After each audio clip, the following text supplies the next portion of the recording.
Hi guys, welcome to my YouTube channel. So today this episode is going to be about international students and the tips to help you survive. I've not been here for long, but I've learned a lot, and I think it would be very helpful not to gatekeep and to be able to share these tips with other people. I need to hold my laptop or else it will literally fall down. The wind here at Oklahoma is so strong that it could literally carry you. So you're about to start your journey as an international student, or maybe you're already here, but you're wondering, why didn't anyone warn me about this? Well, today I'm breaking it down for you, every step to how to know certain things, the highs and the lows and the things you wish someone told you before you packed your bags and jammed for this adventure. So alright, let's start with the elephant in the room: cultural shock. Nobody prepares you for this part. One day you're excited, feeling adventurous, and the next moment, bam, you're missing home cooked meals, your friends, even the weirdest things like how people greet each other at home. It hits differently. I had to pause the video because some people are shouting at the background. Obviously I'm outside, so I can't really control my surroundings. But yeah, so basically I'm going to break down the part of like emotional sense into 4 different stages, right? So I'll take it in the sense of like marriage or like whatever happens in life. I'll call the first stage the honeymoon stage, where basically everything is new, it's exciting for you, you feel like a tourist, you're trying different foods, you're visiting places and everything, and enjoying every second, right? And we have the frustration phase. Suddenly small things annoy you. Maybe the food tastes very different from what you expected. People's mannerisms feel strange. The language barriers can be frustrating sometimes. The third stage is the adjustment phase. You start adapting, things feel similar, and you find ways to make this place feel like home. And the 4th stage is the acceptance phase. And I think that's what most of us really want to get to, but we are finding it very hard to actually get there. So it's that point where you finally feel like you belong, and that will take like a long time. I think according to data, it takes international students like 3 years for them to actually adapt to the environment, which I find that to be very crazy. Because if you have to take like 3 years to actually adapt, then all the 3 years, what do you have to do with your life? So let's go to the finances side. I need to stretch because that side has dealt with me horribly. And so let's talk about money. If you're not careful, you'll be broke before midterms. Trust me, budgeting is everything. Like, you need to learn how to set like a weekly or monthly limit and track your spending. Like, there are apps like Mint or YNAB. It could help you. You also have to look for student discounts. The US is such a place that it's a great place for students, in the way that even when you go to shops and all that and places, there are certain discounts that could help you. There are restaurants, there are transportation, even grocery stores give discounts if you show your student ID. The third thing is that there are second hand of every single thing, from furniture to textbooks. So don't buy new things unless you have to. All my electronics are second hand because I didn't think that I necessarily had to buy a new one when I could get a second hand which also functions equally as good as the new ones. So there are places like Facebook Marketplace, thrift stores, and even there are also campus swap groups where you could save literally like hundreds and thousands of money. So don't be pressured to buy new things. They're actually not worth it until moments where you feel like it's necessary for you to buy them. Also, if your visa allows you to work, then please get a part-time work.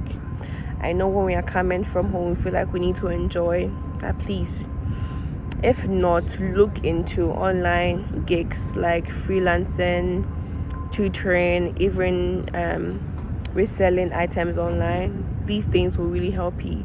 And remember, just because your friends are spending money doesn't mean you have to. Like, socializing doesn't have to be expensive at all. Yeah. The third thing is that making friends the right and then the wrong way. Making friends as international students is something that can be very tricky, especially if you are introverted. And I obviously am introverted, even though some people don't believe I'm introverted, but like, I am introverted. But here's what I've learned: don't just stick to your own nationality. I have to take a break because I'm someone that I'm really connected to my country. If you don't know who I am Abne Chiwa, and I am from Ghana. I don't even know why I didn't even introduce myself in the first part of the video. But regardless, I am from Ghana and I'm really connected to my Ghanaian culture. So I felt it to be very easy and comfortable. But then you miss out so much if you stick only to your nationality. The other part of it is that you have to join student organizations. Universities have clubs for everything: sports, music, culture, cuisine, like business. Pick one and start showing up. Like, even though you don't feel like, at least be in one student organization, and it would really make your campus or college experience very impactful. Say yes to invites. As an international student and as an introvert, saying this even makes me laugh. But then even if it's like a coffee or a casual meet-up, you never know where it might lead. So just say yes. If you don't feel like you have to continue that meeting, it's okay to have boundaries and just say, I'm not going to continue this, even though I feel like it was a nice meeting in the first instance, but I'm not going to continue this. And that's fine. That's okay. And the last one is be the first to make a move. They're waiting for people to approach you. You might be waiting forever because everybody wants to be in their own show. Yeah. But start conversations. If you're struggling to connect with people, start with small things like compliment someone's outfit, ask about a class, or even just smile more. It helps. And I think one thing I really learned is that if you're very open, people naturally draw near to you, because Americans are very open. That's one thing I really love about them.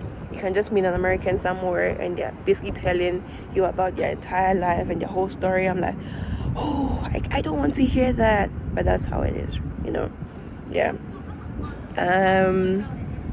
Coming to academics, the workload will shock you. Yeah. University is hard.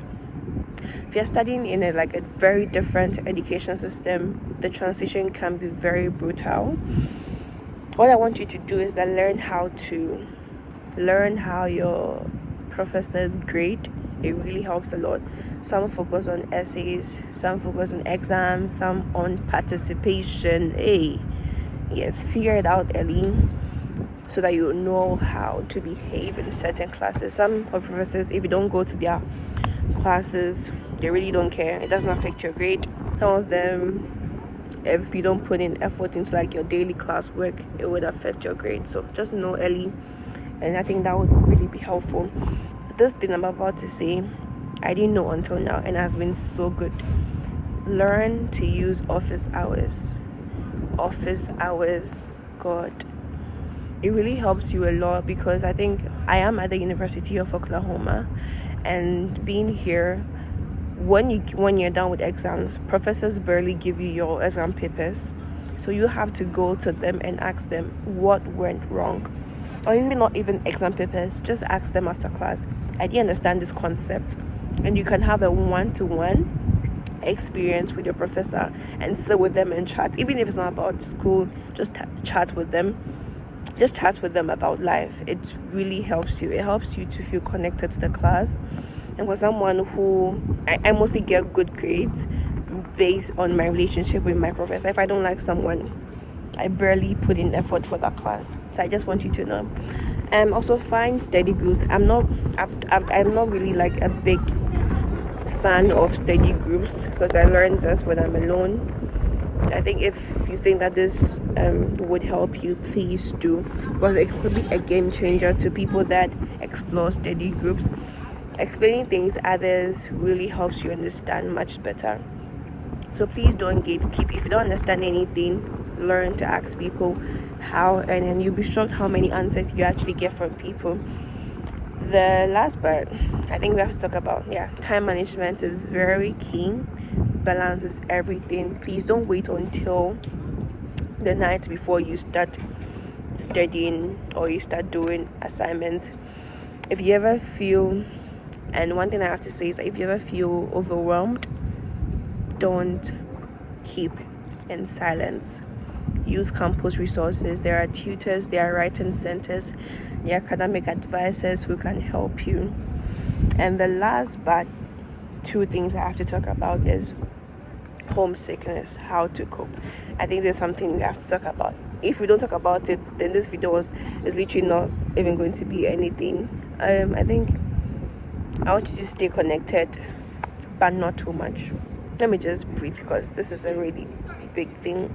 Calling home is great, but if you're always in touch with home, you might feel more disconnected from your new home than you would actually feel connected here. So you might feel more disconnected from your new life, disconnected from your own life. I don't think this is something anybody wants to go through. So please don't call home too much, even though you miss them. Try and then distance yourself and find your pace at wherever you find yourself now. Create new routines. I know you've adjusted to that thing of going to church and coming back, going to school, and that's like your whole week place. When you move out of wherever you are as an international student and you come here, whether US, Canada, or the UK, find a cafe and go for walks. Create a Sunday tradition that makes your new place feel familiar. Try and do other things. Go for bowling, try archery, swim, learn how to swim. If you can afford, and if you can go to beaches, please do. Try a beach, and also cook food from home. If you can't find the ingredients, always search for local substitutes. Something like, so if you are from Ghana, there's this thing called kontomire. If you can't find kontomire, there's always spinach you can use. I think there's also kale you can always use, and it tastes similar. Even though it's not the same thing, but so even though it's not the same necessary taste, it's fine. It works perfectly fine. And the last one is remind yourself why you came. I know things may feel tough. Remember your goals and what brought you here in the first place. Honestly, it gets better. Honestly gets better. The few months are the hardest, but soon this place will start feeling like home. And it doesn't start feeling like home because automatically it does, but because you actually put in effort to start a new life. And my final advice to anybody watching this video is that enjoy the journey. Look, being an international student isn't always easy, but it's one of the most rewarding experiences you will ever have. You grow up in ways you've never imagined. You'll meet people over the world, and you'll gain independence like never before. So be patient with yourself. Step out of your comfort zone, and most importantly, have fun. They'll fly faster than you ever think. So if you found this video very helpful, I would ask you to give it a thumbs up, subscribe for more content, and let me know in the comment section what's been your biggest challenge as an international student, and let's talk about it. I love you all very much, but Jesus loves you more, and see you later. Bye bye.